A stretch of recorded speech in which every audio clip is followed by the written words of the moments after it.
तो हेलो बच्चों, अपन देख रहे हैं कक्षा 10 गणित अध्याय 4 द्विघात समीकरण प्रश्नावली 4.1। इसके प्रश्न नंबर 1 के जितने सवाल थे वो अपन ने अगली वीडियो में कर लिए। अब करेंगे अपन कौन सा, प्रश्न नंबर 2। प्रश्न 2 में क्या है, निम्न स्थितियों को द्विघात समीकरण के रूप में व्यक्त कीजिए। क्या कह रहा है कि समीकरण के रूप में लिखना है, ना कि अपन को हल करना है।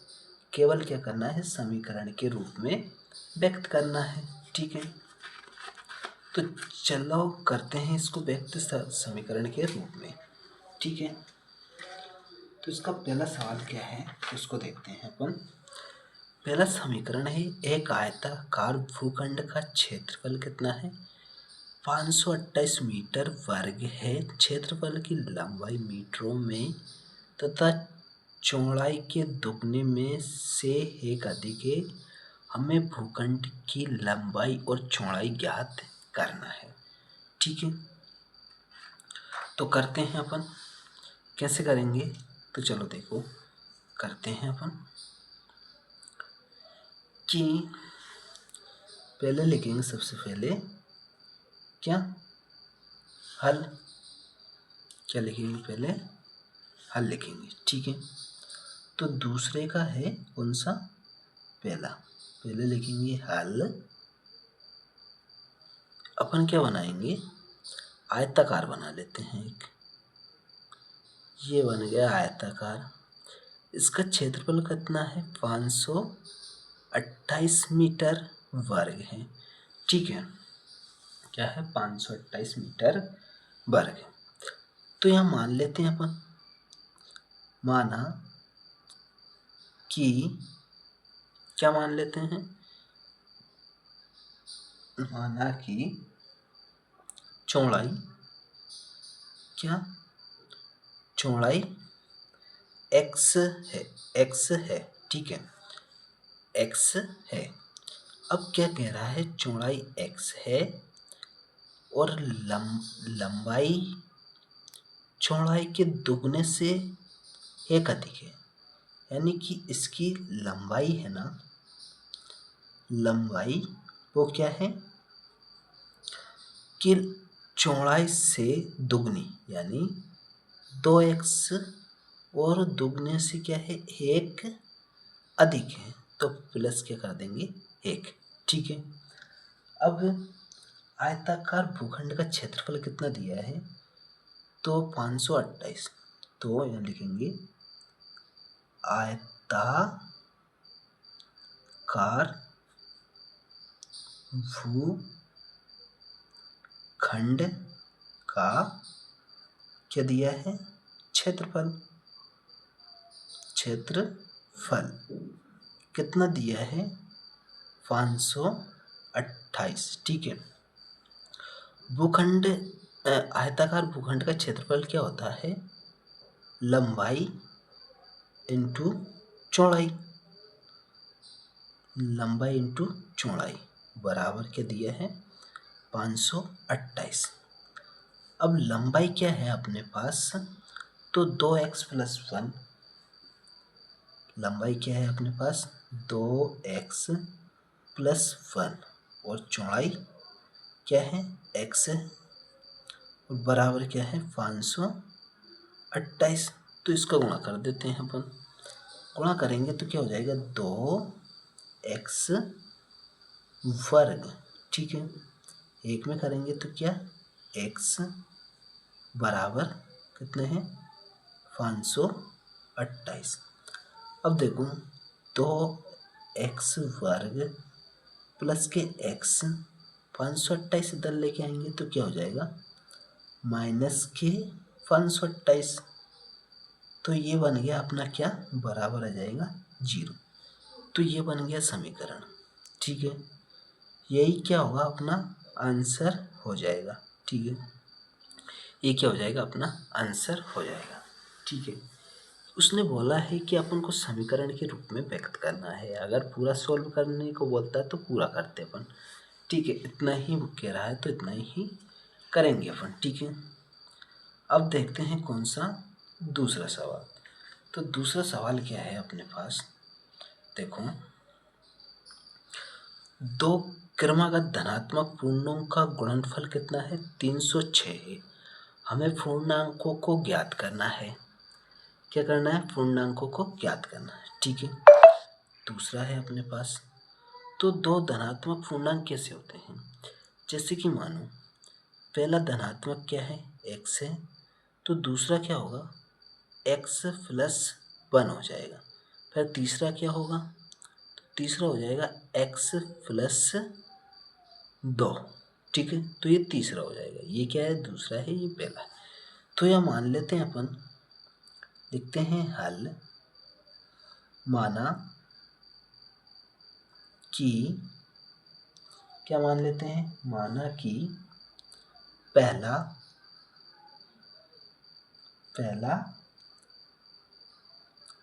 क्रमागत धनात्मक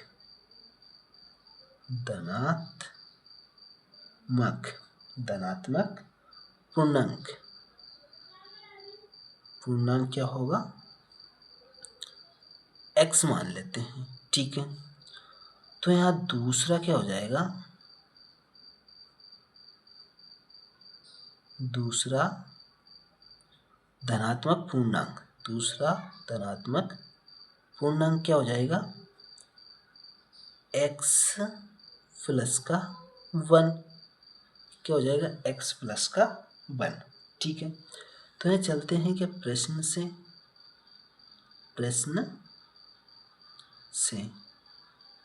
कह रहा है कि पूर्णांकों का गुणनफल कितना है? 306 है।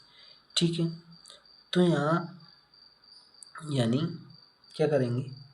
x इंटू गुणांक यानी गुणा x प्लस का 1 और बराबर क्या है? इनका गुणनफल कितना है? 306 है। ठीक है, 306 इसका गुणा करेंगे तो ये क्या हो जाएगा? x वर्ग प्लस x का गुणा 1 में करेंगे तो क्या होगा? x बराबर कितना? 306। अब x वर्ग प्लस का x है और इनको पक्षांतर करके इधर लेके आएंगे तो माइनस के कितने हो जाएंगे? 306 बराबर क्या जाएगा? 0। तो यही तो आंसर हो गया अपना। क्या हो गया आंसर? x वर्ग प्लस x माइनस 306 बराबर क्या? 0। ठीक है, तो ये कौन सा हो गया? दूसरा हो गया अपना। अब देखते हैं कौन सा? तीसरा। ठीक है, तो तीसरा क्या है अपने पास? तीसरा देखेंगे अपन। दूसरे का तीसरा। रोहन की माँ उससे 26 वर्ष बड़ी है, उसकी आयु वर्षों में है। ठीक है, का गुणनफल अब से 3 वर्ष पश्चात 360 हो जाएगी। ठीक है, हमें रोहन की वर्तमान आयु ज्ञात करो। ठीक है, तो ये कैसे करेंगे? तो हम ये मान लेते हैं हल। माना कि रोहन की वर्तमान आयु क्या है? वर्तमान आयु क्या मान लेते हैं? x मान लेते हैं। ठीक है, x वर्ष मान लिया अपन ने। अब फिर क्या रोहन की माँ की आयु क्या हो जाएगी? तो रोहन की माँ की आयु, रोहन की माँ की वर्तमान आयु क्या है? देखो क्या कह रहा है? रोहन की माँ उससे कितनी बड़ी है? 26 वर्ष बड़ी है। तो ये क्या हो जाएंगी? x प्लस के 26, तो 26 वर्ष बड़ी हो गई। x वर्ष पे x में अपन ने 26 जोड़ लिया तो क्या हो गई? 26 वर्ष बड़ी हो गई। ठीक है, अब 3 वर्ष पश्चात, तो 3 वर्ष पश्चात, 3 वर्ष पश्चात रोहन की आयु कितनी हो जाएगी? रोहन की आयु क्या हो जाएगी? रोहन की आयु x थी, 3 वर्ष बाद कितनी हो जाएगी? x प्लस की 3, यानी 3 वर्ष अधिक हो जाएगा। अब 3 वर्ष बाद उसकी माँ की आयु, 3 वर्ष पश्चात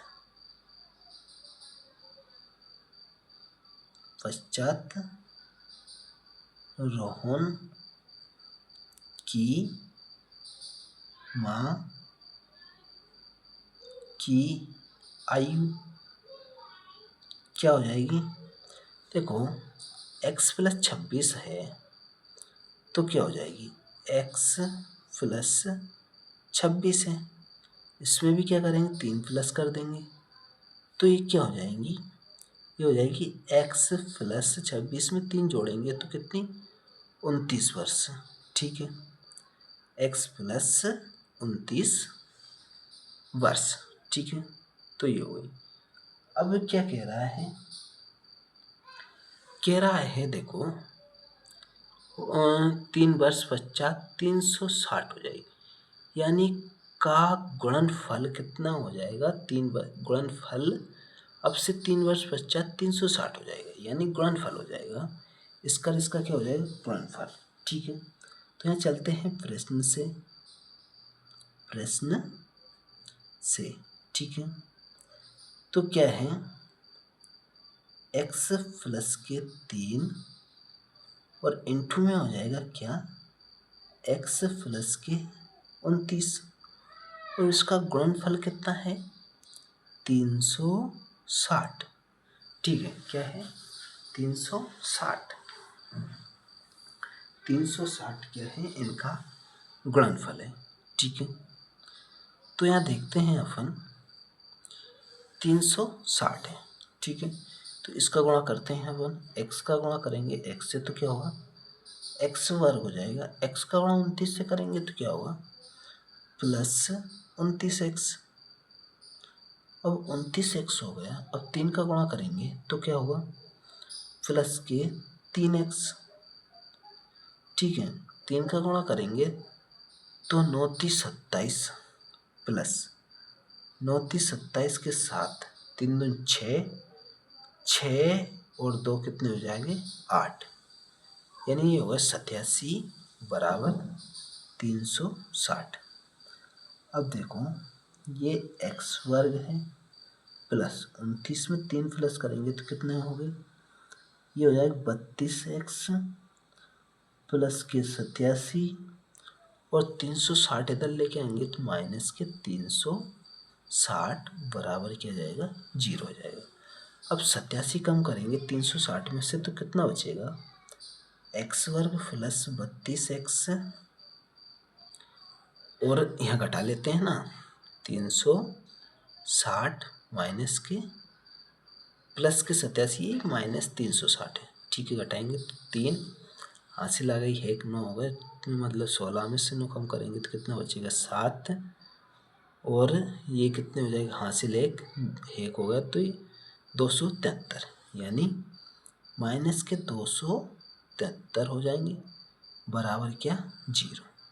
ये अपना समीकरण के फॉर्म में आ गया है। ठीक है, तो यही अपना क्या हो गया? आंसर हो गया। अब देखते हैं आखिरी सवाल है अपने पास, चौथा वाला। ठीक है, तो उसको सॉल्व करते हैं अपन। ये रहा चौथा सवाल अपना। क्या कह रहा है कि एक रेलगाड़ी है, 480 किलोमीटर की दूरी सामान्य चाल से तय करती है। ठीक है, यदि इसकी चाल 8 किलोमीटर कम हो जाती है तो वह उसी दूरी, यानी किस दूरी को? 480 किलोमीटर दूरी को तय करने में कितना समय अधिक लेगी?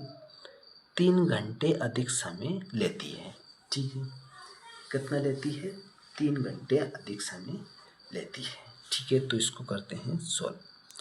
यहाँ लिखते हैं हल, कौन सा है, चौथा वाला।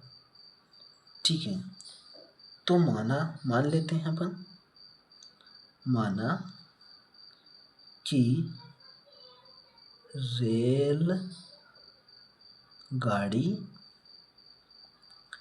रेलगाड़ी की चाल क्या मान लेते हैं अपन, x मान लेते हैं। माना रेलगाड़ी की चाल क्या है, x किलोमीटर प्रति घंटा है, किलोमीटर प्रति घंटा है। ठीक है, अब दूरी क्या है, तो दूरी दे रखी है अपन को कितनी, 480 किलोमीटर, 480 किलोमीटर। तो यहाँ चलते हैं अपन शर्त एक से। ठीक है, शर्त एक में देखते हैं समय बराबर क्या होता है, समय बराबर होता है दूरी बटे चाल। ठीक है, तो शर्त एक से चलते हैं तो क्या है, समय बराबर क्या होता है, समय बराबर दूरी बटे चाल, क्या होती है, चाल। अब देखो शर्त एक में समय को क्या मान लेते हैं, t1 मान लेते हैं, बराबर दूरी कितनी है अपने पास, 480। ठीक है, और चाल कितनी है अपने पास, x किलोमीटर है। ठीक है, तो ये शर्त एक हो गई। अब देखो शर्त दो में देखते हैं, तो शर्त दो में क्या होगा कि क्या कह रहा है, ये यदि इसकी चाल 8 किलोमीटर कम हो जाती है तो उस दूरी को तय करने में 3 घंटे अधिक लगते हैं। चलो ठीक है, इसी दूरी क्या है, यह है, और इसमें क्या हो रही है, 8 किलोमीटर कम हो रही है, यानी चाल x मानी थी, इसमें क्या हो रही है, 8 किलोमीटर कम हो रही। तो ये क्या हो जाएगी, t2, यानी टाइम 2 बराबर दूरी तो वही है 480 किलोमीटर, और बटे में x कितनी कम हो रही है, 8। तो ये 8 हो गया। अब यहाँ देखते हैं अपन क्या देखते हैं, चलो इसको देखते हैं कि प्रश्न से चलते हैं, प्रश्न से। ठीक है, अब देखो क्या है कि क्या करेंगे, t2 बराबर क्या है, t1 है, t1 है। ठीक है, देखो क्या है, t2 क्या है अपने पास, यानी कि ये वाला है, इससे क्या ले रही है, ये 3 घंटा अधिक ले रही है, यानी किससे, इससे 3 घंटा अधिक समय ले रही है। ये 3 घंटा ज़्यादा ले रही है, ये 3 घंटा कम ले रही है। तो कम ये है तो इसमें क्या करेंगे, +3 कर देंगे। ठीक है, अब t1 को इधर लेके आएंगे तो ये क्या हो जाएगा, t2 माइनस t1 बराबर कितना, 3। ठीक है, अब टाइम 2 का मान कितना है, 480 बटे क्या है, x माइनस के 8। ठीक है, और टाइम 1 का मान कितना है, 480 बटे x बराबर कितना, 3। ठीक है, 3 है, तो क्या करते हैं, 480 अपन कॉमन ले लेते हैं। ठीक है, 480 कॉमन ले लिए तो क्या बचेगा, 1 बटे x माइनस के 8 बचेंगे। ठीक है, माइनस इधर क्या बचेगा, 1 बटे x बचेगा, बराबर क्या बचेगा, 3। अब इसका एलसीएम लेंगे तो एलसीएम क्या आएगा, देखो एलसीएम हो जाएगा अपने पास, ये है तो ये इधर के चले जाएंगे, नीचे चले जाएंगे, ठीक है। तो एलसीएम लेंगे तो क्या है, x माइनस के 8 और इनटू में क्या आ जाएगा x, इससे ही कट जाएगा तो ये क्या बचेगा x आ जाएगा। अब इससे x कट जाएगा तो ये क्या आ जाएगा, माइनस के हैं x माइनस का 8 और बराबर में 3 ये है, ये क्या नीचे चला गया इसके बट्टे में, तो कितने 480, ठीक है। अब देखो इसका खोलेंगे तो क्या होगा, x इसमें खोलेंगे तो ये माइनस का x हो जाएगा और ये क्या होगा, माइनस माइनस प्लस के 8 हो जाएंगे, ठीक है।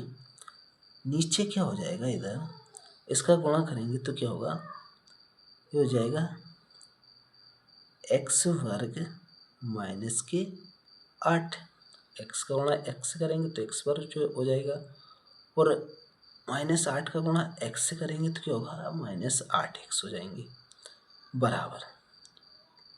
अब देखो क्या करेंगे, 3 से इसको काटेंगे तो 3 कम 3, नीचे काटेंगे 3 कम 3 कितना बच गया, 18 हो गया, 3 छंग 18, 0 की 0। अब यहाँ देखेंगे तो x प्लस का है, ये माइनस का है तो ये कैंसिल हो जाएगा। अब क्या बचेगा, आर पार गुणा कर देंगे, इसका है का इधर करेंगे तो क्या आ जाएगा, x वर्ग माइनस के 8x और 8 का गुणा इधर करेंगे तो कितना हो जाएगा, 16 पंजा 16 16 128, 16 कितने 128, ठीक है। तो ऐसे कर देते हैं, 0 तो 0 ही है, 8 छंग 48 की 8 हासिल 4 आ गई, 8 कम 8, 8 और 4 कितने 12, यानी 1280। अब क्या करेंगे कि x वर्ग माइनस 8x और इसको इधर लेके आएंगे तो माइनस के 1280 बराबर क्या जाएंगे 0, क्या आ गया बराबर 0, ठीक है। तो ये अपना कौन सा आ गया, समीकरण फॉर्म में आ गया। तो इसी के साथ अपना कौन सा 4.1 समाप्त हो गया, ठीक है। कल करेंगे अपन 4.2।